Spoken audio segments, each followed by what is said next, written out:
Hello students, now let's move to the next questions. Let for fx is equal to fx क्या given है हमें इसमें यहाँ पे लिख लें ज़रा solution fx is equals to 7 into 10 raised to power 8 plus 7 into 10 raised to power 6 minus 3 10 raised to power 4 minus 3 tan square x. ठीक है, ये हमें एफ एक्स है। एक इंटेग्रल I1 है एफ एक्स का, एफ एक्स की इंटीग्रेशन 0 से पाई बाई 4। एक है x इंटू एफ एक्स की इंटीग्रेशन 0 से पाई बाई 4, उसको नाम दे दिया I2 का। तो बताओ what is 7 times I1 plus 12 times I2 is equal to what. ठीक है, मतलब क्या है कि हमें इस फंक्शन को इंटीग्रेट करना है। एक बार सीधा फंक्शन को कर दो, एक बार x इंटू फंक्शन को। ठीक है ना। अब ये जो फंक्शन है ये बहुत बड़ा फंक्शन है, इसको पहले थोड़ा सा रिड्यूस कर लें। इन दोनों में से 7 और 10 rays to power 6x common आएगा। अच्छा, आप सोचो अंदर क्या बचेगा, tan स्क्वायर एक्स प्लस 1। ठीक है, तो बनेगा सीकेंड स्क्वायर एक्स। थोड़ा सा शॉर्टकट लिया है। इन दोनों में से -3 tan स्क्वायर कॉमन आएगा। अंदर क्या बचेगा, यहाँ से tan स्क्वायर, यहाँ से +1, तो फिर से बनेगा सीकेंड स्क्वायर एक्स।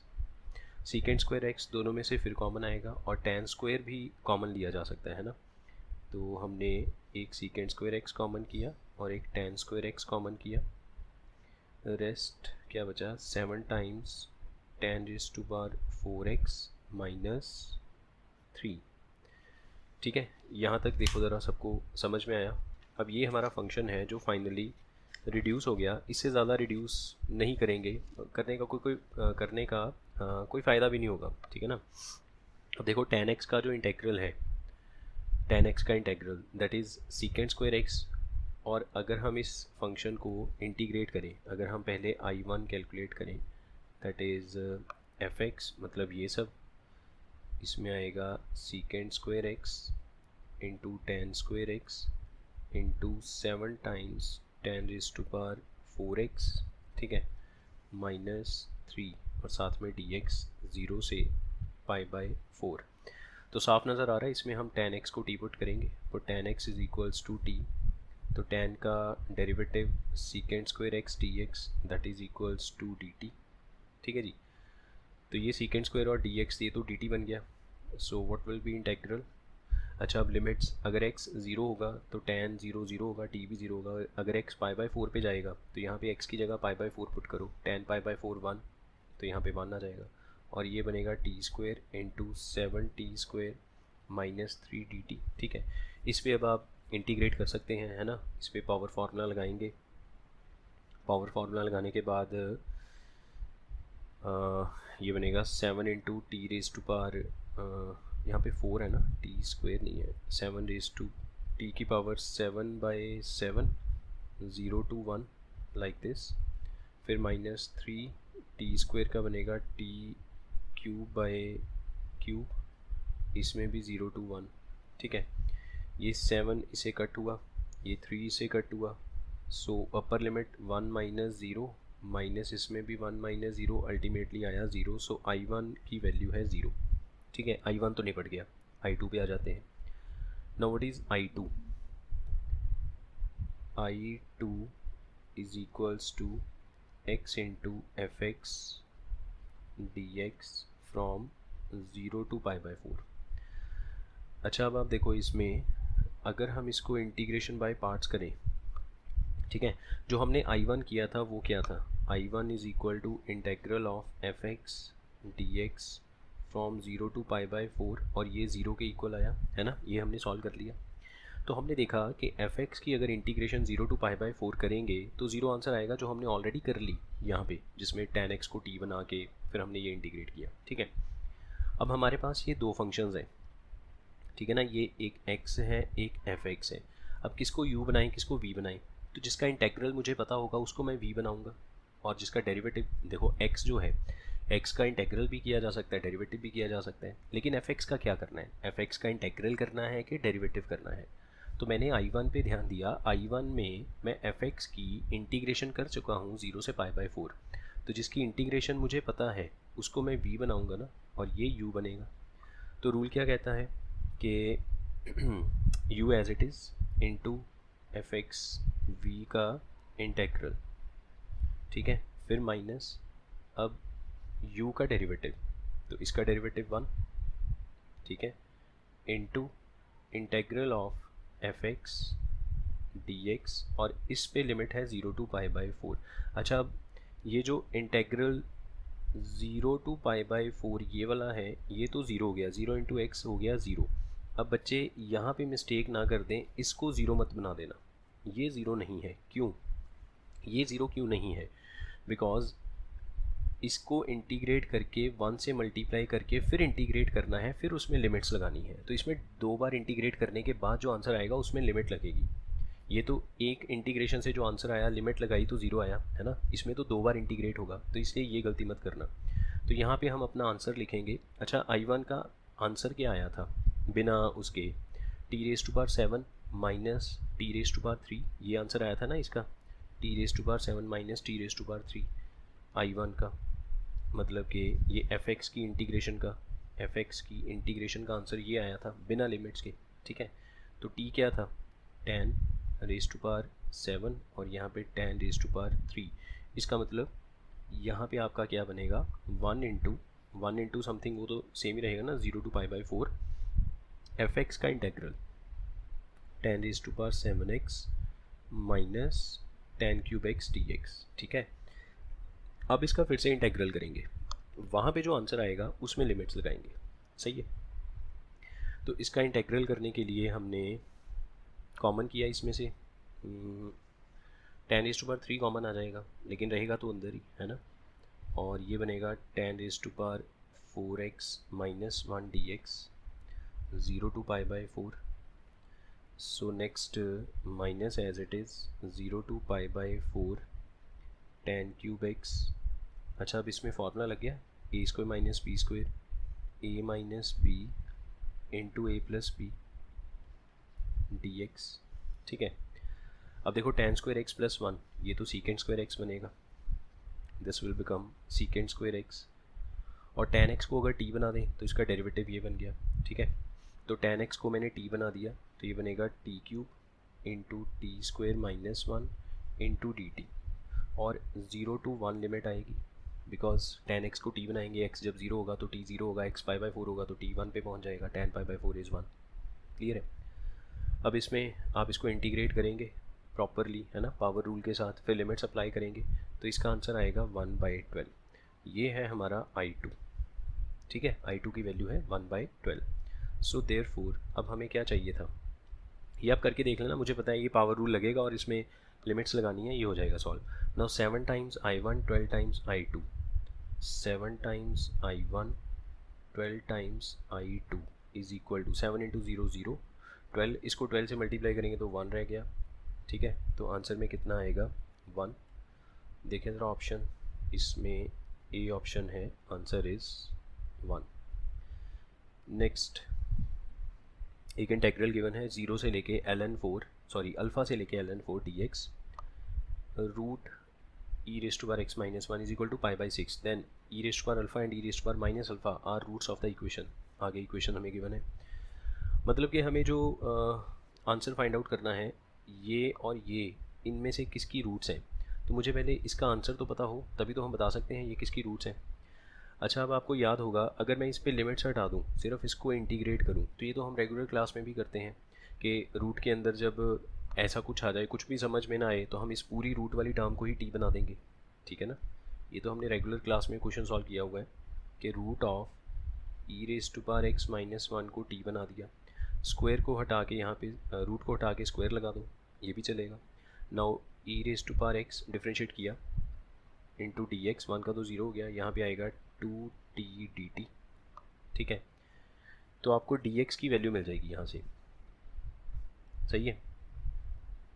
अच्छा हाँ ठीक है, इसकी वैल्यू मिल जाएगी ना, e⁻x की वैल्यू यहाँ से आ गई, e⁻x is equal to t² plus 1, so what is dx, twice of t dt by t² plus 1, e⁻x इधर चला गया, so therefore what is integral from here, integral is, अभी मैं लिमिट्स नहीं लगाने लगा, लिमिट्स बाद में लगाएंगे, हम पूरा एक्सप्रेशन टी की फॉर्म में सॉल्व कर लेंगे, लास्ट में जाके हम टी की जगह वही अपना e raise to power x minus one under root रख देंगे और उस पर लिमिट्स एक्स वाली ही लगा देंगे, ठीक है ना। लिमिट्स को एडजस्ट करना थोड़ा मुश्किल, वैसे मुश्किल कोई नहीं है। यहाँ पे टी की लिमिट आएगी, टी क्या आएगा, रूट ऑफ दिस, तो आप यहाँ पे लिखोगे root of e raise to power alpha minus one, यहाँ पे फिर ई की पावर में एल एन ई करके आएगा, है ना। तो बेटर है कि हम लास्ट पे ही लिमिट लगा देंगे, कोई फ़र्क नहीं पड़ेगा, ठीक है। तो ये आपका बन गया डी एक्स की वैल्यू 2 बाहर आ गया, अंदर बचेगा t over t square plus one into root of, इसको भी तो टी बनाया था ना, और यहाँ पे डी टी, ये टी ने टी को कट किया, समझ आई बात। एक डी एक्स की वैल्यू है और एक root of e raise to power x minus one को टी बनाया, तो वो भी तो ओवर में टी आएगा, वो वाला टी ऊपर वाले टी को कट कर देगा। अब ये जो बचा इसका इंटेग्रल है tan इनवर्स टी, तो अल्टीमेटली आपका इंटेग्रल आएगा ट्वाइस tan इनवर्स टी, और टी की जगह आप लिख दो root of e raise to power x minus one, और इस पे लिमिट्स लगा दो अपनी अल्फ़ा से ln4, ठीक है, अल्फ़ा से ln4, ये इस पे लिमिट लगा दिया आपने। अब यहाँ पे लिमिट पुट करेंगे, अगर आप पहले लिमिट एडजस्ट कर लोगे तो भी कोई प्रॉब्लम नहीं है, लिमिट्स को एडजस्ट किए बिना अगर आप इंटीग्रेट करते हो टी की फॉर्म में आंसर आएगा, टी को हटाओ उसकी जगह एक्स रखो, फिर लिमिट्स एक्स वाली लगा दो, दोनों तरीके ठीक है, ठीक है। So this is twice of tan inverse, अच्छा अब यहाँ पे x की जगह ln4 आएगा, सही है, e और ln कट जाएगा, 4 रह जाएगा, 4 माइनस वन रूट 3, फिर माइनस tan इनवर्स x की जगह अल्फ़ा आएगा, सो ये बनेगा e raise to power alpha minus one, ये हो गया अपना integral, and this integral is equal to what, this is equals to pi by 6, तो यहाँ पे पाई बाई 6 पुट कर दिया, ठीक है, ये चीज़ क्लियर है। ये वाला 2 नीचे आएगा, ये बनेगा पाई बाई 12, ये tan इनवर्स रूट 3 क्या होता है, पाई बाई 3, 60 पे आता है ना, minus tan inverse root of e raise to power alpha minus one, clear है। यहाँ से ये टर्म इधर आ जाएगी, पाई बाई 12 इधर आ जाएगा, तो tan inverse root of e raise to power alpha minus one is equals to pi by 4, pi by 3 में से पाई बाई 12 निकलेगा तो पाई बाई 4 बचेगा। अच्छा tan इनवर्स इधर जाके tan बनेगा, वो 1 बन गया, तो e raise to power alpha minus one is 1, क्योंकि रूट आएगा स्क्वायर करके फिर 1 आ जाएगा, so what is e raise to power alpha from here, that is 2। तो हमें रूट्स क्या गिवन है, e raise to power alpha and e raise to power minus alpha, so e raise to power minus alpha क्या आएगा, इसका reciprocal that is 1/2, ठीक है ना। E raise to power minus alpha को लिखेंगे ना 1 e raise to power alpha, that is 1/2 बन गया।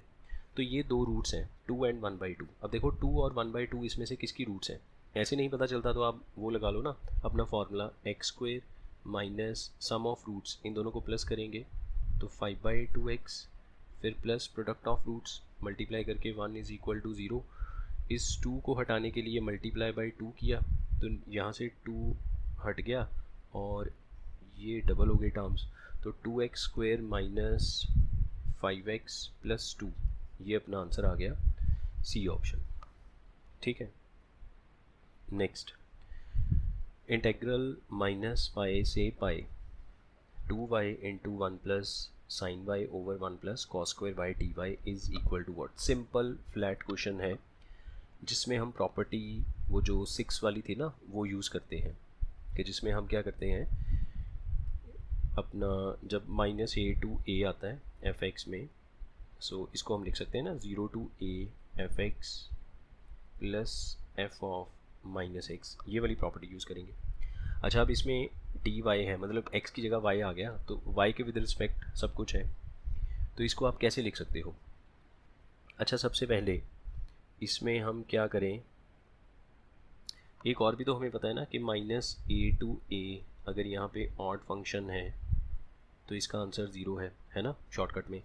तो मुझे नज़र आ रहा है कि अगर ये 2y को 1 से मल्टीप्लाई करके और इधर मल्टीप्लाई करके अलग कर लिया जाए तो ये ऐसे बनेगा 2y by 1 plus cos square y d y plus 2y into sine y d y over 1 plus cos square y, इस पे भी लिमिट है minus pi to pi minus pi to पाई।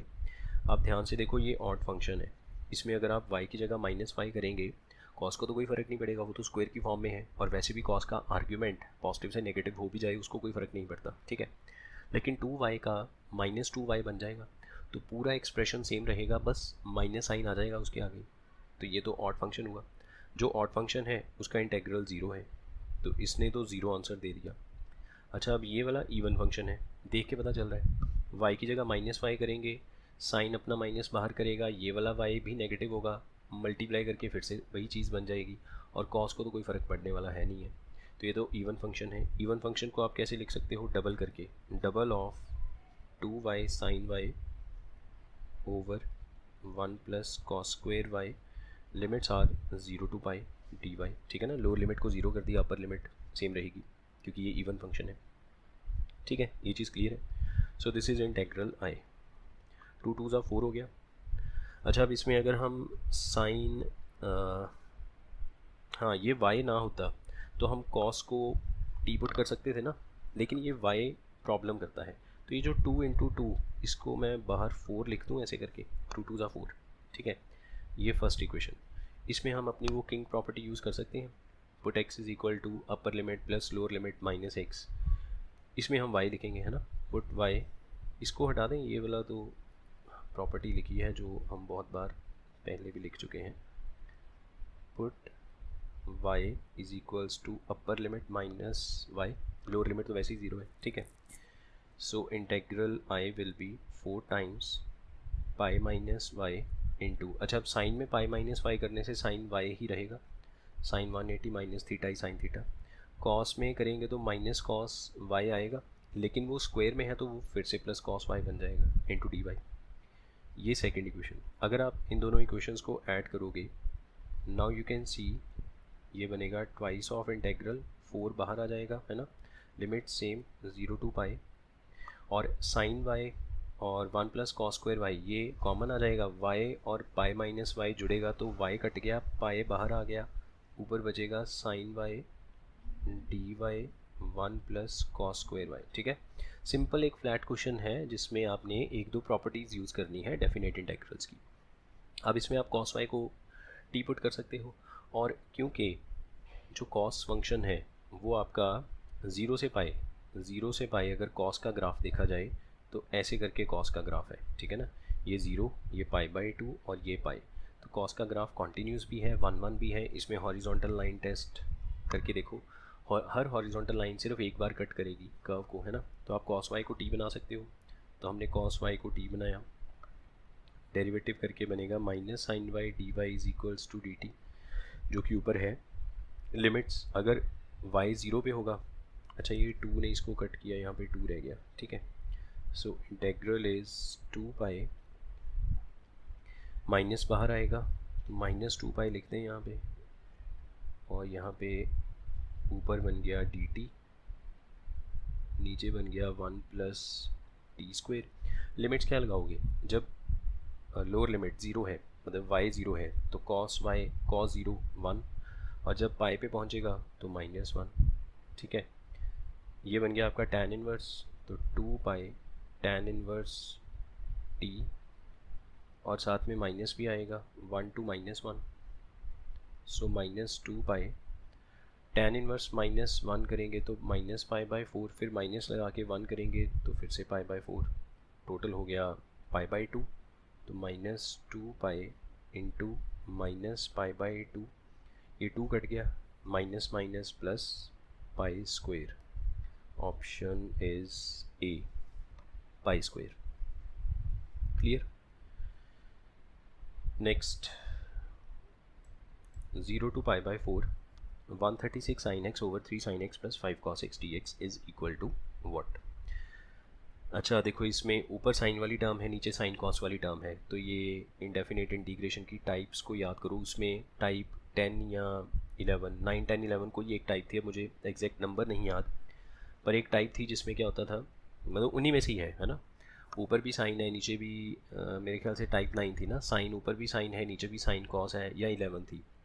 तो न्यूमरेटर को क्या लिखते हैं, numerator is equals to a into denominator b into denominator का डेरिवेटिव। और तो कोई तरीका है ही नहीं इसको सिंप्लीफाई करने का, ठीक है। So what is a, what is numerator, 136 sin x is equals to a into 3 sin x plus 5 cos x plus b into इसका derivative 3 cos x minus 5 sin x। Now you know very well कि आपने coefficients को compare करना है। Sign का coefficient अलग करके compare करो, कॉस का कॉफिशेंट अलग करो और उसको भी कंपेयर करो। तो जब आप कंपैरिजन से दो इक्वेशंस बनाएंगे, उनको सॉल्व करेंगे, तो आपका आंसर आएगा 12 और b आ जाएगा -20। ठीक है, मैं थोड़ा सा शॉर्टकट ले रहा हूँ क्योंकि मुझे पता है कि आप ये सब सॉल्व कर पाएंगे। अच्छा, फिर उसके बाद इंटेग्रल क्या बनेगा, integral will be a into denominator plus b into denominator का डेरिवेटिव डिवाइड बाय डिनोमिनेटर, ऐसे ही आएगा। ये डिनोमिनेटर कट गया, ये बनेगा ax और यहाँ पे बनेगा b into ln mod denominator. Denominator क्या है हमारे पास, 3 sin x plus 5 cos x, ठीक है। और इस पे लिमिट लगाएंगे, लिमिट क्या थी इसमें, 0 to π/4। क्लियर है जी, 0 to π/4, ये है हमारा इंटेग्रल आई। अब इसमें a और b की वैल्यूज़ लिख देंगे। सो what is a, this is 12 and this is -20। सो पहले इस पे आ जाओ। अच्छा, इसकी लिमिट अलग कर दो, 0 to π/4, इस पे अलग कर दो, यहाँ पे है ना 0 to π/4। दो टर्म्स हैं, अलग अलग करके लिमिट लगा दो, थोड़ा इजी रहेगा। तो पहले π/4 करेंगे, 12 इंटू π/4, तो ये आपका बन गया 3π माइनस 12 इंटू 0 0, आगे चलो -20 इंटू ln। अब इसमें आ जाओ, जब आप इसमें π/4 पुट करोगे तो π/4 पे ये दोनों सेम आ जाएंगे, 8/√2, ठीक है, 8/√2 माइनस ln। अब 0 पुट करने से ये तो 0 हो गया, ये 5 बनेगा, cos 0 1 होता है, लाइक दिस। इसको अब हम थोड़ा सिंप्लीफाई करेंगे और अपना आंसर मैच कर लेंगे। देखो आपका आंसर बन जाएगा यहाँ से। जब आप 8 को लिखोगे, इसकी √2 के साथ कट करोगे, है ना, 8/√2, इसको ऐसे लिख लोगे √2/√2, तो 8√2/2, इसने कट किया 4√2, ln 4√2। अब देखो ln 4√2 तो इसमें है ही नहीं कहीं पे, तो फिर हम इसको ऐसे कर लेते हैं, 8 को लिख सकते हो 2 की पावर 3, √2 को लिख सकते हो 1/2, 2 की पावर बनेगी 5/2। तो अल्टीमेटली ये वाला जो एक्सप्रेशन है ये बनेगा आपका 2 की पावर 5/2, 5/2 आगे आ जाएगा, ठीक है। So this will be 3π minus 20 into 5/2 ln 2 और प्लस 20 ln 5, ठीक है। ये 20 इसे भी होगा ना, इसने कट किया 10 इंटू 5 50, 50 ln 2 है इसमें। I think first option match कर जाएगा, ठीक है, आपका ये ए ऑप्शन मैच करेगा, ठीक है। Then next 0 to x, fx is equal to 0 to x t plus sine of 1 minus e raise to power t dt, x belongs to real, then limit extends to 0 fx over x cube. अच्छा, साफ नज़र आ रहा है ये, इसमें Newton लेबनिज़ theorem लगेगी क्योंकि इसमें लिमिट्स में वेरिएबल आ गया, अपर लिमिट और इंटेग्रल की अपर और लोअर लिमिट में वेरिएबल आया। फिर उसके बाद आपको एक लिमिटिंग वैल्यू फाइंड आउट करनी है, limit extends to 0 fx over x cube. देखो अगर आप fx में x को 0 करोगे, यहाँ पे अगर 0 आ गया तो 0 to 0 लोअर और अपर लिमिट जब सेम हो जाए तो इंटेग्रल 0 हो गया, ठीक है ना। मतलब x को 0 करने पे न्यूमिनेटर 0 होगा और ये तो सीधा ही 0 हो गया, तो 0/0 फॉर्म है, तो इसमें LH रूल लगेगा, सही है। तो इसका डेरिवेटिव क्या आएगा, f डैश x क्या आएगा, यहाँ पे कर लें। तो क्या था f डैश x, कैसे फाइंड आउट करते हैं, अपर लिमिट का डेरिवेटिव, x का डेरिवेटिव 1 इंटू इस पूरे एक्सप्रेशन में जहाँ पे आपको t नज़र आएगा, इंटरनल वेरिएबल नज़र आएगा, उसकी जगह अपर लिमिट पुट करनी है, तो ये बनेगा x। तो 1 इंटू लिखने की ज़रूरत नहीं है, सीधा लिखो x plus sine of 1 minus e raise to power x, ठीक है, लाइक दिस। फिर माइनस लगा के लोअर लिमिट का डेरिवेटिव दैट इज़ अगेन 0, और 0 इंटू समथिंग, वो तो 0 ही आ गया, ठीक है। ये हमारा हो गया f डैश x। अच्छा, अब इस पे आ जाओ ज़रा, इस पे अगर हम LH रूल लगाएं, LH रूल क्या कहता है, लिमिट सेम रहेगी, ऊपर डेरिवेटिव न्यूमरेटर का डेरिवेटिव, डिनोमिनेटर का डेरिवेटिव। तो एफ डैश एक्स तो हमारे पास ये है, ठीक है। अच्छा, अब इसमें अगर एक्स को ज़ीरो करें, ये भी ज़ीरो, इसमें ज़ीरो करेंगे तो e power zero, one, one minus one zero, sine zero, again zero. तो मतलब इस पर फिर दोबारा एल एच रूल लगाएंगे, एक एल एच रूल फिर से लगाया, लिमिट एक्सटेंड्स टू ज़ीरो, ये बन गया F double dash x divide by six x. अब डबल डैश एक्स भी फाइंड आउट कर लेते हैं, एक्स का डेरिवेटिव वन प्लस साइन का हो गया कॉस, ठीक है, into minus e raise to power x का एज इट इज़। इसमें अगर मैं एक्स को ज़ीरो करूँ तो क्या आएगा, ये माइनस वन बनेगा, ये ज़ीरो करने पे वन बनेगा, ठीक है। Cos zero one into minus one minus one, one में से निकल गया ज़ीरो, तो ये फिर से ज़ीरो बन जाएगा और नीचे भी ज़ीरो बनेगा, ये फिर से ज़ीरो बाई ज़ीरो फॉर्म है। एल एच रूल फिर से लगेगा, ठीक है, L H rule, limit extends to zero, six x का सिक्स और यहाँ पे एफ ट्रिपल डैश एक्स। तो एफ ट्रिपल डैश एक्स देखें ज़रा क्या बनता है, वन का ज़ीरो हो गया, ठीक है, वन का ज़ीरो हो गया। और इस पे प्रोडक्ट रूल लगेगा, माइनस को बाहर रख लो, e raise to power x as it is, cos का आएगा माइनस साइन इंटू, ठीक है, इंटू आर्ग्यूमेंट का minus e raise to power x, फिर प्लस, अब कॉस वाली term as it is, e raise to power x का e raise to power x, ठीक है, माइनस मैंने पहले बाहर कर लिया, ठीक है जी। तो अब अगर इसको लिखें, अब एल एच रूल नहीं लगेगा, अब तो सीधी लिमिट पुट होगी, तो हम ट्रिपल डेरिवेटिव में ज़ीरो करेंगे, ठीक है, और नीचे तो सिक्स है तो सिक्स ही रहेगा, नीचे थोड़ी ना बदल जाएगा, सही है। टेकिंग लिमिट्स, यहाँ पे ज़ीरो किया, मतलब इसमें ज़ीरो किया, तो माइनस ऑफ, ये ज़ीरो करने से वन बना, आगे चलो, इसको ज़ीरो किया, one minus one sine zero zero, तो पहली टर्म सारी ज़ीरो, इस पर आ जाओ कॉस वाली टर्म पे, कॉस ऑफ, इसको ज़ीरो किया तो ये बनेगा one minus one zero into e raise to power zero one, cos zero खुद वन होता है, one into one one, minus one तो ऊपर माइनस वन आएगा, तो आंसर क्या है, minus one by six. Simple, आपका डी ऑप्शन आ गया, ठीक है। एक ये लिमिट्स का क्वेश्चन था जिसमें डेफिनेट इंटीग्रेशन को इन्वॉल्व किया गया और जिसमें हम न्यूटन्स लेबनीज थ्योरम का यूज़ करेंगे, ठीक है। नेक्स्ट एक हमारे पास क्वेश्चन है, we are having two functions f और जी, दोनों ज़ीरो टू इन्फिनिटी डिफाइन है एंड रेंज उसकी कुछ भी हो सकती है, all real, be two functions such that defined by f x is equal to minus x to x mod t minus t square into e raise to power minus t square d t and g x is zero to x square t raise to power half into e raise to power minus t d t, then the value of nine times f of root of l n nine plus g of root of l n nine, ठीक है। अच्छा, अब इसमें क्या हो रहा है कि हमें f और g को ऐड करना है, दोनों के आर्ग्यूमेंट सेम रखने हैं, रूट एल एन नाइन, और उसको 9 से मल्टीप्लाई कर देंगे, ठीक है। मतलब कि आपको पहले एफ एक्स चाहिए होगा ना। अब देखो ये वाला तो बहुत डिफ़िकल्ट सा नहीं लग रहा, इसको सॉल्व करना तो बड़ा मुश्किल है, तो हम क्या करें, इस पर डेरिवेटिव करते हैं, वो ज़्यादा आसान रहेगा, डेरिवेटिव करके फिर इंटीग्रेट कर लेंगे। याद है ना वो रूल, जब किसी फंक्शन को सॉल्व करना थोड़ा मुश्किल हो और उसमें इंटरनल वेरिएबल एक्सटर्नल वेरिएबल अलग अलग नज़र आए, इंटीग्रेट करना मुश्किल है, तो हम पहले डिफ्रेंशिएट करेंगे, टर्म्स को थोड़ा सा रीअरेंज करके दोबारा इंटीग्रेट कर देंगे। तो अगर हम इसको डिफ्रेंशिएट करें, ठीक है, तो हमारे पास आएगा एफ डैश एक्स।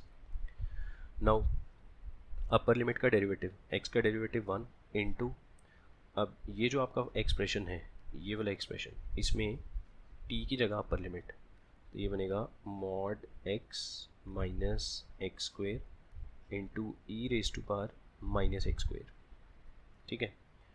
फिर माइनस लगा के लोअर लिमिट का derivative that is minus one into, अब इसमें भी वेरिएबल की जगह आपका क्या आ जाएगा, लोअर लिमिट आ जाएगी, तो मॉड ऑफ टी की जगह मॉड ऑफ माइनस एक्स, तो मॉड ऑफ माइनस एक्स, यहाँ एक्स एक ही बात है ना, एक्स का मॉड करो या माइनस एक्स का मॉड करो, सेम ही बात है।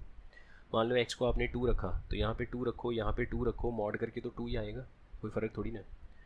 फिर माइनस एक्स का स्क्वायर, अच्छा वो फिर से एक्स स्क्वायर बन गया, तो यहाँ पे x square into e raise to power minus x का स्क्वायर, क्योंकि टी की जगह माइनस एक्स करेंगे तो ये फिर से एक्स स्क्वायर बन गया, और ये माइनस माइनस में यहाँ पे प्लस हो गया। अब ध्यान से देखो, ये तो दोनों टर्म सेम है, तो ये डबल हो गया। So what is f dash x, that is double of mod x minus x square into e raise to power minus x square. ठीक है, अब इसी तरह से g dash x find out करते हैं। जी डैश एक्स, इसका derivative x square का डेरिवेटिव 2x इंटू टी की जगह एक्स स्क्वायर, तो एक्स स्क्वायर की power half into e raise to power minus x square. ठीक है, माइनस लोअर लिमिट, वो तो खुद ही ज़ीरो है, ज़ीरो का derivative zero into something zero. ठीक है जी। अच्छा, मुझे क्या करना है, मुझे फाइनली क्या करना है, f of something plus g of something करके उसको 9 से मल्टीप्लाई करना है, ये जो चीज़ है ना। और यहाँ पे जो आर्गूमेंट होगा that is mod of ln9, वो सेम होगा। तो मतलब मुझे एफ एक्स और जी एक्स को ऐड करना है, तो अगर मैं इन दोनों के डेरिवेटिव को ऐड करके फिर इसका इंटीग्रेशन कर दूँ तो एफ एक्स जी एक्स अपने आप मिल जाएगा। तो ये देखो, ये आपका बनेगा 2 mod x into e raise to power minus x square minus 2x square into e raise to power minus x square. ये हमारा एफ डैश एक्स, ऊपर यहाँ पे जी डैश एक्स देखें ज़रा, ये कट गया, x इंटू एक्स, ये फिर से एक्स स्क्वायर बन गया इंटू ये वाला। अब आप देखो, अगर मैं एफ डैश एक्स के साथ जी डैश एक्स को ऐड करूँगा तो क्या बनेगा, ये वाली टर्म आपस में कट जाएगी, बाकी क्या बचेगा, 2 mod x into e raise to power minus x square. अच्छा, अब यहाँ पे फिर देखो, जो हमारा फंक्शन है that is defined from zero to infinity. ठीक है, अगर function zero to infinity defined है तो इसमें x के ऊपर मॉड लगाने की क्या ज़रूरत है। x क्या है, part of input, part of domain, domain क्या है, ज़ीरो टू इन्फिनिटी, दोनों की डोमेन सेम है। तो जब दोनों की डोमेन पॉजिटिव है तो मॉड x का कोई सिग्निफिकेंस नहीं रह जाता ना, mod x is itself only x। ठीक है, ये बन गया हमारा f dash x plus g dash x. इस पर हम करते हैं integration. So f x dash का integration g x is equal to 2 बाहर आ जाएगा, इंटेग्रल ऑफ ये बनेगा। ठीक है, इसका इंटेग्रल कर लो, इस पे आप वो लगा सकते हैं ना, क्या कहते हैं उसको, बाय पार्ट्स। तो इसको इंटीग्रेशन बाय पार्ट से अगर हम सॉल्व करें, अच्छा यहाँ पे dx भी तो लिखना पड़ेगा ना, वो तो ऑब्वियस है। इंटीग्रेशन बाय पार्ट से बेटर है कि एक्स स्क्वायर को t बना दें, ज़्यादा आसान रहेगा। एक्स स्क्वायर को t बनाया तो 2x dx is equals to dt, ये वाला 2 अंदर ही लिख लो, तो ये जो 2x dx है ये dt बन गया, तो ये आपका बन गया e raise to power minus t dt, और इसका इंटेग्रल क्या आएगा, e raise to power minus t by minus 1, ये बनेगा। ठीक है, अच्छा अब इसमें प्लस सी मत लगा देना, क्योंकि प्लस सी लगाने से कोई फ़ायदा नहीं है, बिकॉज हमें इसमें वैल्यूज़ पुट करनी है, और जब हम वैल्यूज़ पुट करेंगे, वो क्यों मैं बता देता हूँ। अच्छा, अगर आपके किसी को ये ना बात हजम नहीं होगी कि हमने प्लस सी क्यों नहीं लगाया, क्योंकि ये तो इंडेफिनेट इंटीग्रेशन है, तो प्लस सी लगाना चाहिए था। तो ठीक है, कोई बच्चे के मन में ये तड़प ना रहे कि हमने प्लस सी क्यों नहीं लगाया, हमने लगा के दिखा दिया। ठीक है, कर लेते हैं, प्लस सी लगा देते हैं, कोई प्रॉब्लम नहीं। मुझे वैसे क्या करना था, यहाँ पे 0 से लेके ln9 लिमिट लगा देनी थी, तो उससे भी अपना आंसर आ जाएगा, पर क्योंकि अब प्लस सी लगा दिया है तो आप सी के कॉन्सेप्ट से सॉल्व कर लेंगे। अब सी क्या होगा वो कैसे ढूंढेंगे, देखो आपको जो एफ एक्स और जी एक्स गिवन है, आप बड़े ध्यान से इन दोनों एक्सप्रेशंस पे देखो, ये आपका एफ एक्स, ठीक है, और ये आपका है जी एक्स। अगर आप इन दोनों में x की जगह 0 पुट करो, ये 0 टू 0, तो लिमिट 0 टू 0 आ गई, तो टोटल इंटेग्रल 0 आ गया, तो मतलब f 0 0 होगा। अगर इसमें x को 0 करेंगे तो ये भी 0 टू 0, लिमिट इंटेग्रल की लिमिट सेम आ गई 0 टू 0, तो ये इंटेग्रल भी 0 हो गया। इसका मतलब f 0 भी 0 है, g 0 भी 0 है। ठीक है, f 0 भी 0 है, G0 भी 0 है, ये हमने यहाँ से ऑब्ज़र्व किया। तो अगर हम इसमें अच्छा t की जगह हम लिख लें अपना x², ठीक है ना, पूरा एक्सप्रेशन x की फॉर्म में आ गया। अगर हम इसमें x को 0 करें तो ये बनेगा f0 that is 0 plus G0 0 minus 1/1 e⁻0, तो c की वैल्यू 1 आएगी। So therefore